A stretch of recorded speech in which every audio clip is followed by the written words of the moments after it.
je vais m'intéresser aujourd'hui à cette histoire d'école. Vous savez, on ne cessera jamais de le dire. C'est important d'aller vers ces élections communales parce que le plus important, lorsque vous avez des élus qui sont propres de la population, il y a certains problèmes qui peuvent être réglés très rapidement sans que les autorités au sommet ne soient alertées. Mais je m'intéresse à l'école primaire de Tougouendi. Vous savez, c'est dans la commune de Matam.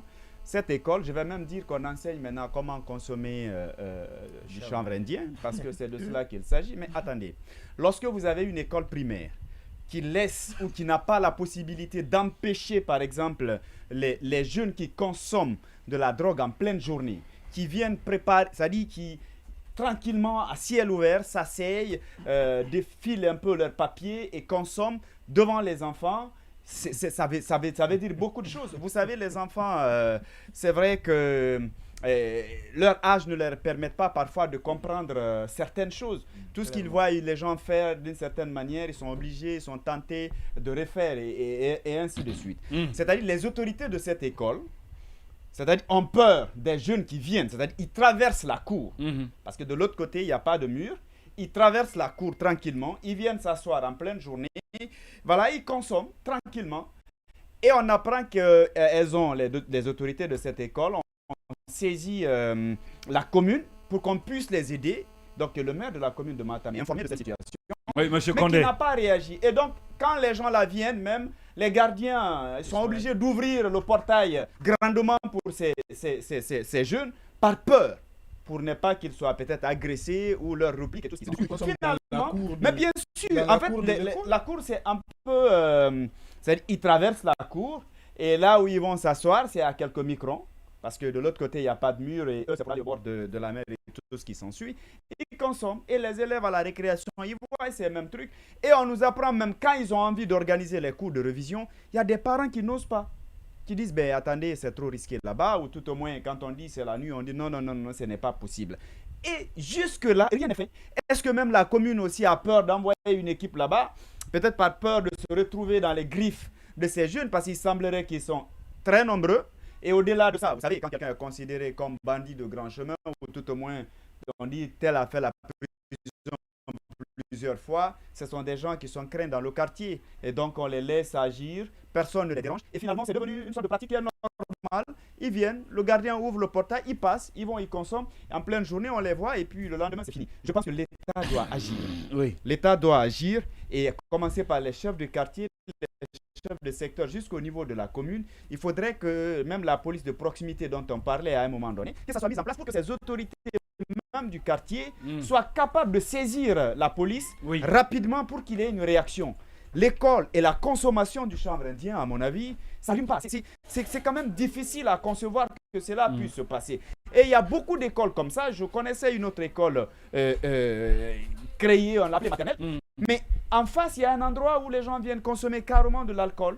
Mais tu es assis, l'élève est là-bas, il te voit, finalement, il peut imiter. On sait, les enfants, ils aiment imiter. Maintenant, qu'est-ce que c'est? Ce sont des innocents. Justement, c'est bon ou pas, ils vont estimer que c'est une bonne chose, ils peuvent l'intégrer, et c'est vraiment dommage, et ça ne doit pas se passer comme ça. Et c'est connu de tous. Même ceux du quartier, les citoyens, tu leur demandes, ils disent oui, on le sait, mais malheureusement, personne n'a envie de se mêler pour ne pas se retrouver sur le chemin de ces jeunes. Oui, non, je te rejoins, mais ce n'est pas aux citoyens de régler ça. Lorsque l'information est remontée, notamment à la DSE et au niveau de la mairie, c'est à la mairie qui est la première autorité de la commune de se battre pour que cette situation cesse. Encore plus quand on dit que c'est des bandits de grand chemin et qui ont fait de la prison. Parce que c'est des gens qui pourraient dire le contraire de tout ce qui est dit aux enfants à l'école. Et c'est des gens pour qui fumer le chanvre indien n'est plus un problème, donc ça ne leur choquerait pas de donner aux grands enfants. Vous savez, en 6e année, parfois, vous avez des enfants qui sont un peu géants, pour dire aux enfants, c'est toi qui es un vrai, c'est toi qui es éveillé, ça ne leur gênerait pas de donner ça aux enfants. Et puis, pour certains, ça peut être, parmi les enfants, un moyen pour impressionner leurs amis. Mais bien et ça peut les amener.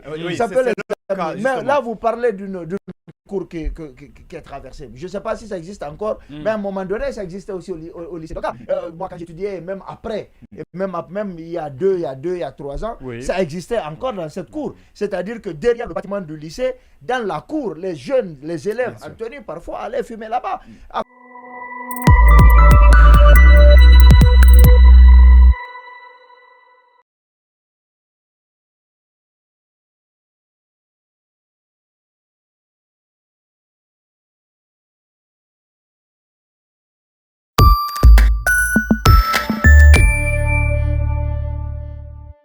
côté du collège 2, donc juste en face, on appelait là-bas le collège 3, les gens fumaient. Peut-être que Bonnet a quand même eu vent de cette situation au lycée. Donc ça existe un peu partout dans les écoles. Ouais. Et je me rappelle quand je menais ces enquêtes-là, à un moment donné, pour savoir ce que la DCE et toutes les autorités savaient, je trouvais parfois des enfants, des élèves qui fumaient non loin de la fenêtre du bureau du premier responsable de l'éducation de la ville de Conakry, Liré. Donc, vous voyez, le problème, il est entier.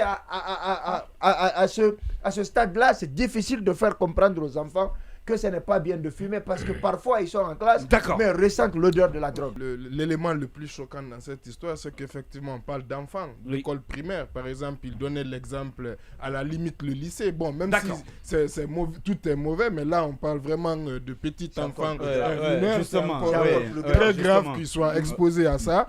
Et c'est vrai que même les consommateurs doivent quand même avoir cette responsabilité là de penser quand même aux enfants c'est pas un mal. Et de se c'est pas un mal.